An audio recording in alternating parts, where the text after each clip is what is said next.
අනේ ડોක්ටර් පුතාට මුකුත් වෙන එකක් නෑ නේද? අපේ පැත්තෙන් අපි හැමදේම කරා අම්මේ. අපි දැන් බලාගෙන ඉමු.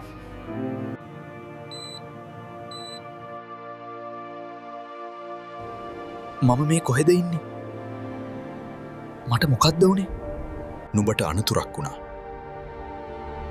නුඹව බේරගන්න හැමෝම දැන් මහන්සි වෙනවා. එතකොට මගේ ජීවිතේ අදින් අවසන් වෙනවද?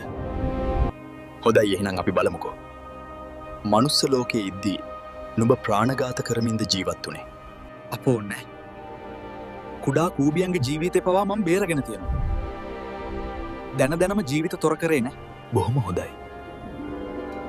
ඒත් ඒක පොඩි පිනක් කියලා නේද නුඹත් හිතාගෙන ඉඳියේ? පොඩි පිනක් කියලා. විපාක දෙන්න තමා කරා එන්නේ නෑ කියලා ගණන් නොගෙන ඉන්න එපා. වතුර වුණත් බිඳුව වැටිලා තමයි කලයක් පිරෙන්නේ.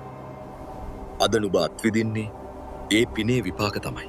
දක්ෂ මල්කාරයෙක් ලස්සන මල් ගොඩක් එකතු කරලා මල් මාලා ගොඩක් ගොතනව වගේ මිනිස් ලෝකෙ ඉපදිච්ච කෙනා ඒ විදිහට පුළුවන් තරම් කුසල්මයි රැස් කරගන්න ඕන. තමන් කොයිතරම් ධනයෙන් පොහොසත් වුණත් මේ වගේ අවස්ථාවක තමන්ට පිහිටට එන්නේ තමන් රැස් කරපු පින. නුඹ ගෙවන මනුස්ස ජීවිතය කොතන කොයි මොහොතක අවසන් වෙයිද කියලා දන්නේ නැහැ. ඒක නිසා මේ ලැබුණ දුර්ලභ මනුස්ස ජීවිතයේදී පොඩි පිනක් කියලා ඒ පින නොකර ඉන්න එපා.